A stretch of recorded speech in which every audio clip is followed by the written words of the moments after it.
I still remember the exact moment my heart cracked.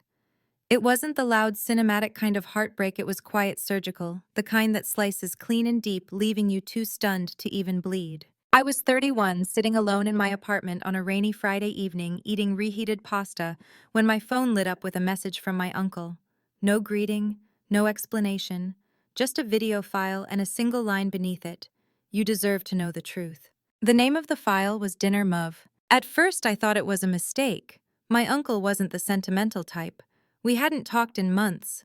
But something about that message, the weight of it, made my hands tremble before I even pressed play. And then I heard their voices. My mother's first. Soft, familiar, but dripping with something I'd never heard before: disdain. She's always been a burden, she said, her tone matter of fact as if reading a grocery list. Always playing the victim, acting like we owe her something. Laughter followed. My father's laugh, deep, tired, the sound that used to mean safety when I was a child. But now it was poison. She's 31 and still single, he said. She can pay bills, but she can't keep a man. Maybe that's why she throws money at us. Guilt, probably. Someone else chimed in, a voice that made my stomach turn. My younger sister Emily, the golden one, the one they adored while I did the heavy lifting. Please, she said between giggles. If she stopped paying the mortgage tomorrow, she'd finally realize how useless she really is. The only reason we tolerate her is because she pays for everything. There was more laughter, even my aunt's voice mocking cruel. She acts like a saint, she said. Always helping, always saving us. Maybe she thinks we'll thank her one day. The sound of glasses clinking. Someone, maybe my father, said, to our little sponsor.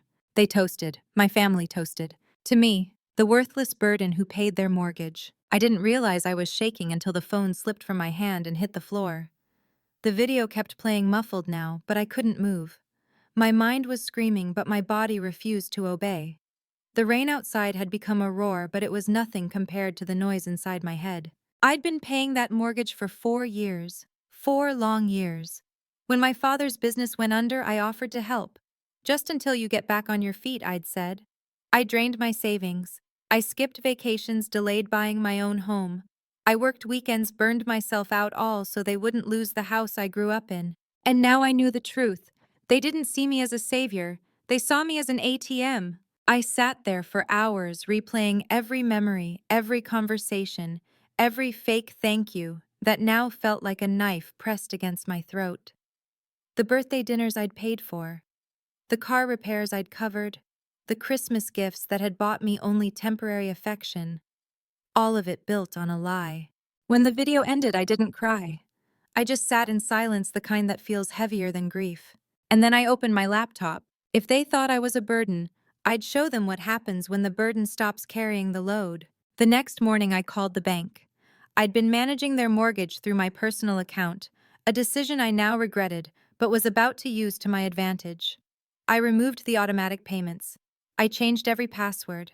I made sure that from that day forward their home would depend on their own money.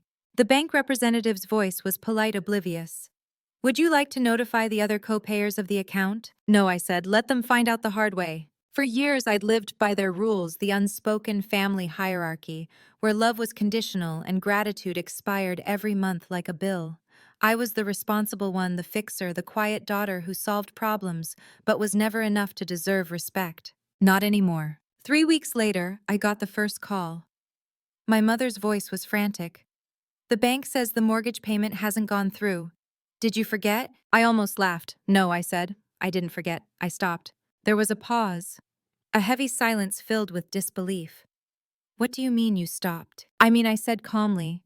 I'm done paying for a family that thinks I'm worthless. She gasped, and for a moment I could hear the fear in her voice. Who told you that? My chest tightened. You did. She tried to backpedal, stammering about misunderstandings and jokes, but I hung up. I didn't owe her explanations anymore. The next day my father called. His voice was full of anger, the kind he used to use when I was a teenager coming home late. You ungrateful girl, he barked. After everything we've done for you, everything you've done for me. I interrupted, my voice trembling but steady. Tell me one thing, Dad, just one. He went silent. For the first time in my life, he didn't have an answer. I ended the call. By the end of that week, I started receiving texts from Emily. They were almost amusing in their predictability. We were joking. Okay, you're overreacting. Mom's having panic attacks because of you. You happy now? You're punishing us for something that doesn't even matter. But the last one stopped me cold. You're destroying our family. I stared at that message for a long time. And then I realized they'd already destroyed it. I was just the one finally refusing to rebuild it for them. Still, revenge without closure is hollow. I wanted them to understand exactly what they had thrown away. So I sent the video back, the same one my uncle had sent me. No words, no explanation, just the truth reflected in their own voices. An hour later, my father called again. This time he didn't shout, he just said, "Who sent that to you?" "Does it matter?" I said. "It was taken out of context," he muttered. "There's no context," I said softly, "that makes you calling me a burden, okay?" He didn't reply. The silence stretched between us, long, suffocating, final. Then he said something I'll never forget. "You'll regret this. Families forgive each other, strangers don't." That was when it hit me I wasn't part of their family anymore.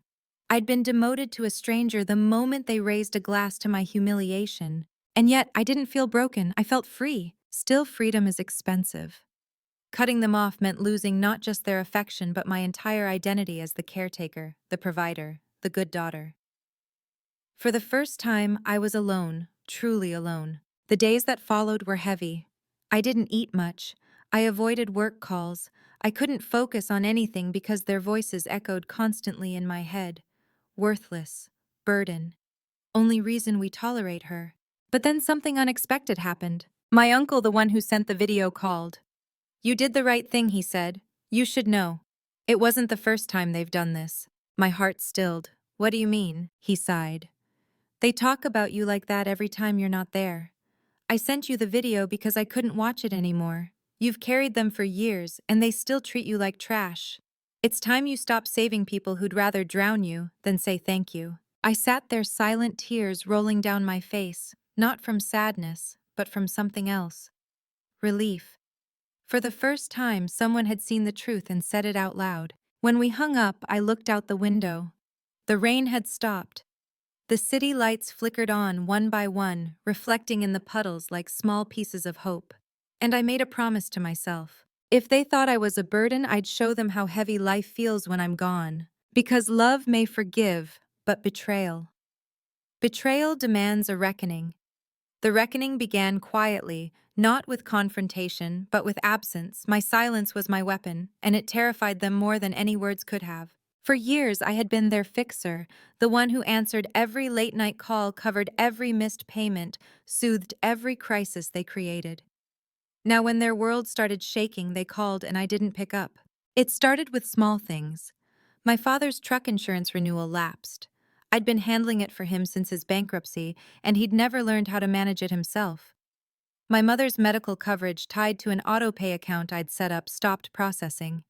The electricity bill at their house went unpaid. Each missed payment was like a faint echo of my presence disappearing from their lives. At first, they probably thought it was a mistake. But as days turned to weeks, reality settled in. I wasn't coming to save them this time. I didn't do it for revenge, not at first. I did it because I was tired. But watching their panic unfold, hearing through distant relatives how poor Richard and Anne were struggling, gave me something I hadn't felt in years: vindication. Still, I stayed quiet. The truly dangerous kind of revenge isn't loud. It's slow, deliberate, patient. A month after the video, I received another message from my uncle. It was short. "They've started fighting. Badly. Your father's blaming your sister for the leak." I stared at the text, a strange mixture of satisfaction and sorrow swirling in my chest. I didn't want to see my family fall apart, not really. I just wanted them to see what they had done to me. But sometimes karma works faster than forgiveness ever could. 2 weeks later, I got another message. This one stopped me cold. "Your mom went to stay with your aunt. Claire hasn't been home in days. Your dad's drinking again." I should have felt triumphant. But instead, a cold heaviness crept over me. The kind that comes when revenge begins to taste like ash. Because beneath all the anger, I still remembered the nights my mother stayed up waiting for me after my late shifts. The mornings my father drove me to school when I missed the bus. They weren't always cruel, they had loved me once. Somewhere buried under greed and resentment, I believed that love still existed. But then I remembered the video. Their laughter. the sound of glasses clinking to my humiliation.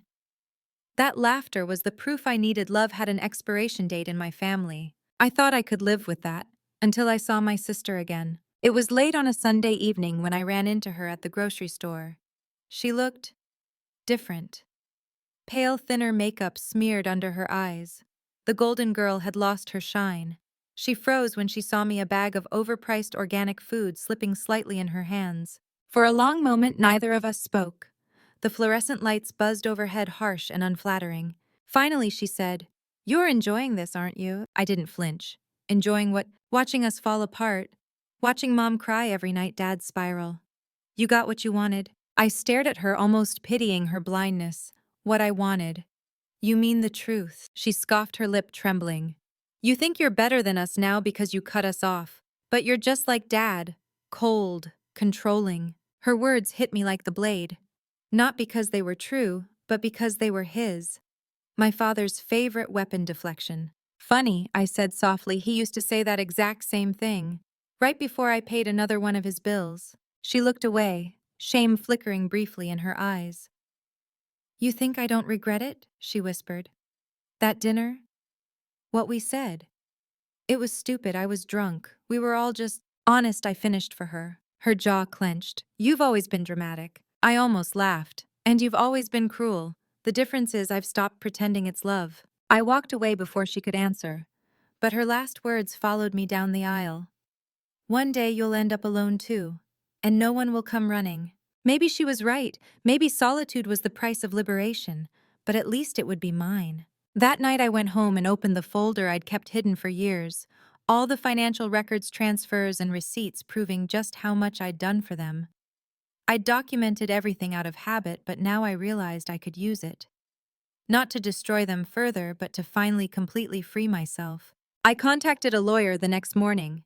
We drafted termination letters, removing me as a co-signer from every account connected to them, mortgage, property, utilities. I wanted my name erased from their chaos permanently. When the final document was notarized, I felt lighter than I had in years. It wasn't revenge anymore. It was release. A few days later, my uncle called again. His voice was low, hesitant. Your father's looking for you. He wants to talk. About what? He says he wants to apologize. The word apologize felt foreign in my mouth. My father had never apologized for anything in his life. Not when he missed my graduation because of work. Not when he called me too emotional for crying after his fights with Mom. Not when he used me as his financial crutch. So I said the only thing I could. Tell him I'll think about it. But I didn't think about it, not right away. Instead, I found myself replaying the video again that night. Torture, I know. But I needed to remember, needed to remind myself why I'd built this wall. As the video played, I noticed something I hadn't before. It wasn't their words this time that caught me. It was my uncle's reflection in the background, faint but visible in the mirror behind them. He wasn't smiling. He looked disgusted, angry. I paused the frame and stared. That was the moment I realized he'd decided to send it to me. He had watched them tear me apart and couldn't take it anymore. The betrayal was sharp, yes, but so was the loyalty of one person brave enough to show me the truth. I sent him a message that night, thank you, for saving me from them. He replied a few minutes later. You saved yourself. I just lit the match. That line stayed with me, because it was true. I had spent years trying to prove my worth to people who had already decided I had none. My entire identity revolved around being their caretaker, and they resented me for it. The moment I stopped feeding their dependence, they starved. And in that starvation, the truth finally revealed itself. 2 weeks passed before my father reached out himself. No message this time, no call. He showed up at my office. When I saw him standing there in the lobby, I froze. He looked older, fragile in a way that frightened me. His once proud shoulders sagged and his eyes were hollow. He didn't look like a man, he looked like a ruin. Can we talk? He asked quietly. My throat tightened. Every instinct screamed to walk away to protect the fragile peace I'd built. But another part of me, the wounded daughter still searching for closure, nodded. We went to a nearby cafe. He ordered coffee he barely touched. For a long time he said nothing. Then finally, your mother's sick. I didn't react at first. I'd heard too many of his emotional manipulations before. But this time, there was something different in his voice, something raw. She had a breakdown, he continued. Stress guilt? I don't know. She won't eat. She keeps saying you hate us. I stared at him, my heart a storm of anger and sorrow. You made me hate myself first, I whispered. He closed his eyes, his hands shaking slightly around the coffee cup. I know. The confession hung between us like a fragile thread. I wanted to scream at him, to list every wound, every cruel word, every manipulation. But instead, I just watched him. The man who once believed love was control, now small, broken, defeated. I was wrong, he said finally. We were wrong. You didn't deserve that. For a moment, I saw my father, not the tyrant, not the manipulator, but the man who once held my hand when I was afraid of thunderstorms. And for the first time, I didn't want revenge. I just wanted peace. I didn't answer him right away. I just sat there staring into the shallow ripples of his untouched coffee. The words, "We were wrong," echoed in my mind, but they didn't land the way apologies were supposed to. They didn't feel redemptive. They felt hollow, like something said too late, long after the wound had turned into a scar. He looked smaller across the table, his shoulders hunched, his eyes dim. The man who once towered over every conversation now seemed swallowed by guilt. I should have felt pity. Instead, I felt distance, the kind that comes when you realize the person who once defined your world is just human after all. Flawed, weak, finite. Finally, I spoke. You didn't just hurt me, Dad. You made me believe I didn't deserve to be loved unless I was useful. That's not something you fix with an apology. He winced. I know, he said quietly, but I don't know how to undo it. You can't, I said, my voice steady. That's the point. Silence stretched between us, long and uneasy. Outside, people walked past the cafe window, strangers free of our history, free of our ghosts. I wondered what it felt like to live without that kind of weight. Then softly he said something that made my breath catch. It wasn't supposed to be you. I looked up sharply. What do you mean? He hesitated, glancing down at his hands. The mortgage, the money. I never meant for you to carry it all. I thought your sister would help, that your mom would, but they didn't. And I let it happen because you made it easy. You were always the one who took responsibility, even when you shouldn't have. I should have stopped you. His words stung, not because they absolved him, but because they were true. I had made it easy. I had been trained to. From the time I was a child, I'd been the mediator, the problem solver, the emotional sponge. Whenever they fought, I was the one who soothed. Whenever something broke, I fixed it. Even my own pain became currency to buy temporary peace. I wanted to believe you were proud of me, I said, my voice cracking. That you saw how hard I worked for all of us.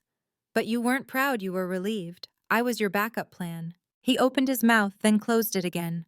There was nothing left to say. When we finally stood to leave, he reached for his wallet, a reflex of old manners. But I stopped him. I'll pay for this, I said quietly, and it'll be the last thing I ever pay for you. He nodded, eyes glistening with something that almost looked like acceptance. That night, I couldn't sleep. His words kept circling in my head. It wasn't supposed to be you, but hadn't it always been me? Every crisis, every bailout, every emotional collapse, it was always me holding the line.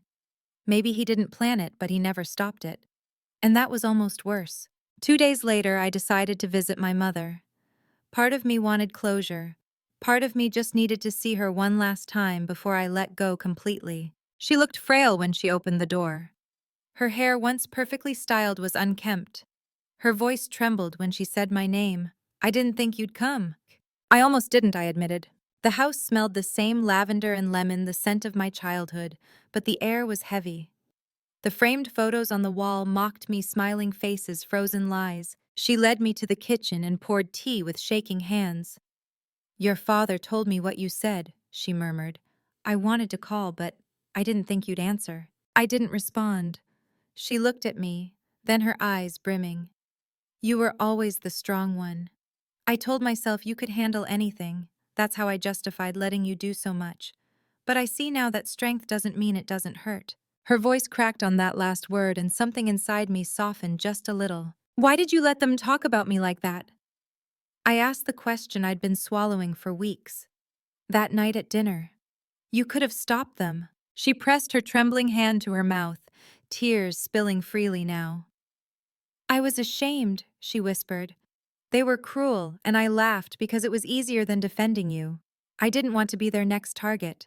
That confession hit harder than I expected, because I knew it wasn't just cowardice, it was fear.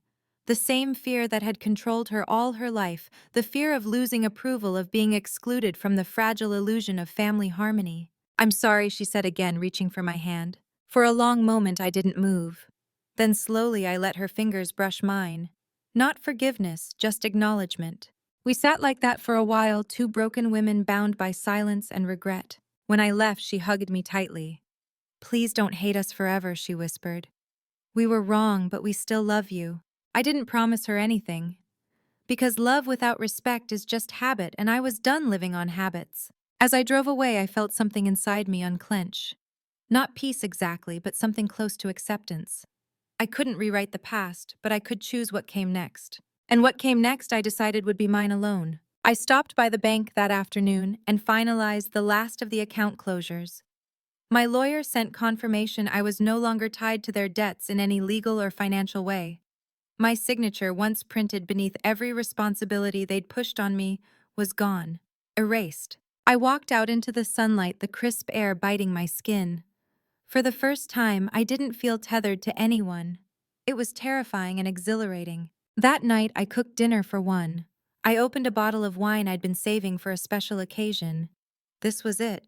Freedom, quiet and unceremonious, tasted better than I ever imagined. As I ate, my phone buzzed with a new message. It was from my uncle again. He's selling the house. I froze. Then he sent another line. Your father says he can't stay there anymore. Says it's haunted by what he did. I didn't reply. I just sat there staring out the window at the city lights. Haunted.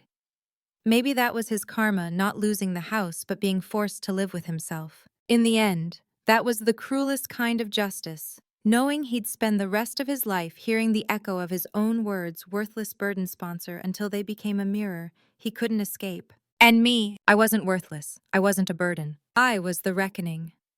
The final part of my story didn't unfold with fireworks or fury. It came quietly in fragments of reflection, in the stillness that followed the storm. Because after revenge, what's left isn't triumph, it's truth. Months passed. Seasons shifted. The chaos that had once consumed every thought began to fade into memory. My family, once the center of my universe, had become something distant, like a dream that dissolves the moment you open your eyes. The gossip faded first. The scandal that had once filled whispers at Sunday gatherings, the pitying looks from neighbors, the subtle bless her hearts, they all disappeared as people moved on to fresher dramas. That's the cruel beauty of scandal. It burns hot, then dies quietly, leaving only ash and silence. My father sold the house that I had spent years paying for. The same house where every childhood photo hung on the walls, where laughter once filled the hallways, where betrayal had been toasted over wine. My uncle told me the sale barely covered the remaining mortgage. My parents moved into a small apartment in a dull part of town, beige walls, no garden, no lake view. It was strange knowing the home I had saved for them was now gone. A part of me mourned it, not the structure but the innocence that had lived there once. But another part of me felt liberated. The house had been my cage disguised as love. Watching it disappear was like watching the locks finally melt away. I focused on rebuilding my life piece by piece. Therapy, journaling, long walks after work. Simple things, but they mattered. Healing, I learned, doesn't happen in grand epiphanies. It happens in small, quiet choices to keep living. There were moments of relapse, of course, nights when loneliness crept in like a fog. I'd catch myself scrolling through old family photos, wondering if things could have been different. But then I'd remember their voices, the laughter, the cruelty, and I'd remind myself I believed their version of me for too long. My therapist once said forgiveness isn't for them, it's for you. I wanted to believe her, but forgiveness felt too clean, too merciful. What I wanted wasn't to forgive, it was to understand. So I revisited everything. Every memory, every act of love that had really been control. I saw patterns I'd never noticed before, how every time I succeeded, they'd find a way to diminish it. How every boundary I tried to set became a betrayal in their eyes. It wasn't me who had broken the family. It was the moment I stopped letting them break me. About 6 months after the video, I received another letter. This one was from Claire. It was handwritten, messy, stained in places like she'd cried on it. I hesitated before opening it, half expecting another round of manipulation. But as I read, I realized something had changed. "I hate how we treated you," she wrote. "You were right. We used you. I was jealous of how strong you were, how independent. I laughed at you that night because it was easier than admitting I wanted to be you. I don't expect forgiveness. I just want you to know I'm trying to be better. I got a job. I'm paying my own rent for the first time. I guess you finally taught me something." I sat there for a long time rereading it, my hands trembling. It wasn't an apology that fixed everything, but it was real. And for once it didn't feel like a performance. I didn't write back. Not because I was angry, but because some stories don't need sequels. Some wounds just need closure. Time passed, and one spring morning, I went back to the neighborhood where it all began. The house had already been sold, renovated, repainted. The garden was gone, the porch swing removed. It looked like someone else's life entirely. I parked across the street and watched for a while. A new family lived there now. Kids playing in the yard. A woman watering flowers. A dog chasing its tail. Life had moved on as it always does. And as I sat there, something unexpected happened. I smiled, because for the first time the sight of that house didn't hurt. It didn't haunt me. It didn't own me. It was just a house, nothing more. When I drove away, I didn't look back. That night, I poured a glass of wine and lit a candle by the window. I wrote one final entry in my journal, the same one I'd started the night I saw the video. I spent years trying to earn love by carrying people who only ever saw my value in what I could give them. I thought duty was love, that sacrifice made me good. But it didn't. It just made me invisible. I see now that love without respect is just dependency disguised as care. I don't want that kind of love anymore. I'd rather walk alone in truth than drown in loyalty built on lies. I closed the journal and exhaled slowly, deliberately. The air felt lighter, like the end of a long winter. I wasn't the burden. I was the foundation they stood on, and they only realized it after I walked away. That's the thing about people who take you for granted. They only call you selfish when you finally stop giving. And maybe that's what justice really is, not their downfall, but your peace. So to anyone listening to my story, if you've ever been made to feel like you're too much, too demanding, too cold, too distant, maybe you're just surrounded by people who expect you to be smaller for their comfort. Don't shrink. Don't apologize. Don't keep paying for people who mock the price you pay. Let them see how heavy life feels when you stop carrying them. Because that's when you'll finally learn freedom isn't found in revenge, it's found in letting go. If this story touched you, if you've ever carried pain in silence or found the courage to walk away from betrayal, please like, share, and subscribe to the channel. Your story matters too, and someone out there might need to hear it.